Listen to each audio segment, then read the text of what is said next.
Before Joseph Duncan kidnapped Shasta and Dylan Groney in North Idaho, prosecutors say he roamed several western states looking for children to prey upon.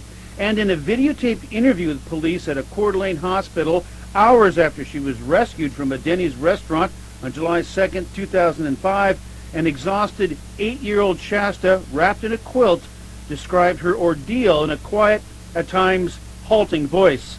In the videotape played for jurors, she told a police investigator how Jet, as she calls Duncan, came into the home, tied her and Dylan up, and took them into the remote Montana forest.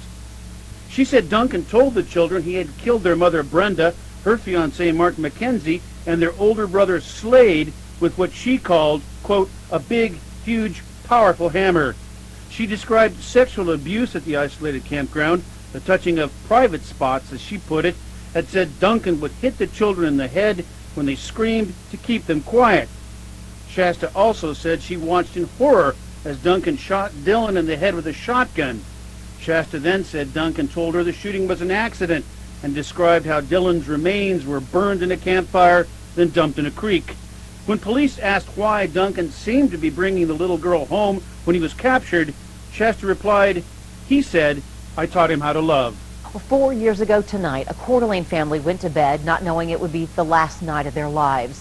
Early in the morning on May 16th, Joseph Duncan broke into the Groney and McKenzie home and killed Brenda and Slade Groney and Mark McKenzie. He also kidnapped Dylan and Shasta Groney and later killed Dylan. Tonight, as Joseph Duncan awaits another child murder trial, Dylan and Shasta's father is speaking out. KXLY4's Tori Brunetti is here with Steve Groney's story. Joseph Duncan already faces the death penalty for his attacks on the Groney-McKenzie family.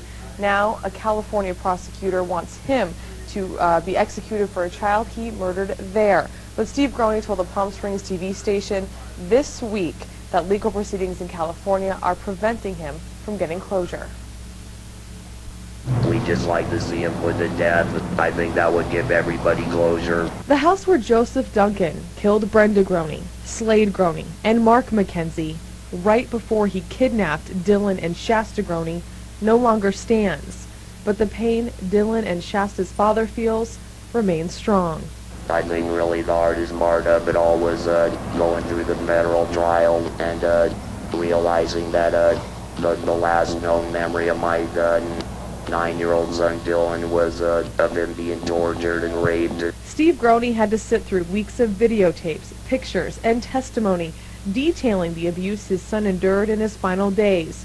And now there is a possibility another parent might have to go through the same thing. You know, is that really the last thing you want everybody to remember of Anthony? It certainly wasn't the last thing I wanted everybody to remember about Dylan. Duncan is charged with the kidnapping and killing of 10-year-old Anthony Martinez in California in 1997. He was extradited to Riverside County earlier this year. Steve Groney feels Anthony's family deserves justice, but doesn't understand why another trial is necessary. He's never going to spend time in a California prison. He's never going to be put to death in California. So, you know, we just don't understand what the reasoning is there, especially if the outcome basically all it does is prolong Duncan's life. That to me seems like that's a crime within itself, basically. Steve Groney stormed out of the courtroom this morning as Judge Edward Lodge warned everyone that federal prosecutors were about to play a very graphic video. During the recess, Groney aggressively asked a number of people to not go in the courtroom if they weren't essential to the court hearing. He then gave a graphic gesture almost as a warning. More than 10 people left the courtroom right before federal prosecutors played 3 graphic videos. Outside the court door, Steve Groney demanded the windows to the court be covered, and they were. Steve was overheard saying he wanted to know the name of every person in the court, adding he wanted everyone who watched the video who was not essential to the court hearing arrested for viewing child pornography. Steve also talked about wanting to make a citizen's arrest. Duncan also objected to the video, saying, quote, it will be turning the jury into my victims, and I will be tried not by a jury of my peers, but by my victims. One mark put Duncan 25 miles north of Casper, Wyoming, at a rock outcropping.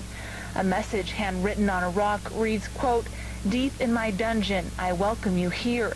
Signed with the numbers 36623, Duncan's inmate number while serving a prison sentence in Washington. Between Fargo and Montana, 7 homes, including a daycare, were all within several feet of Mark's and Duncan's GPS system.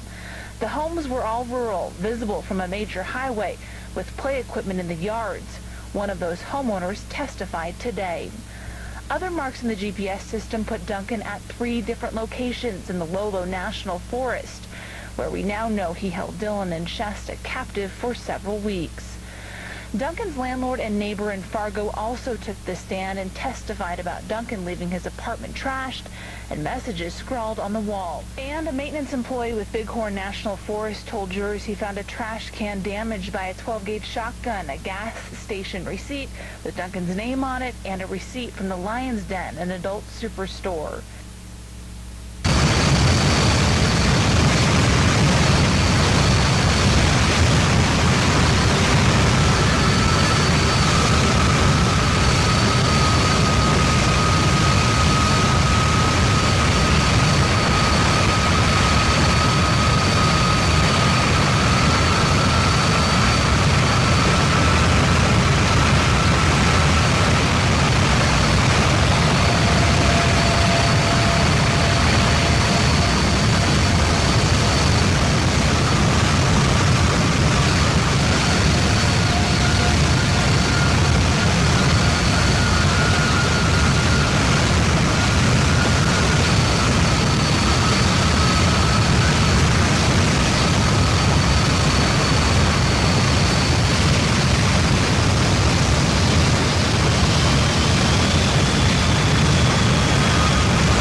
Thank you.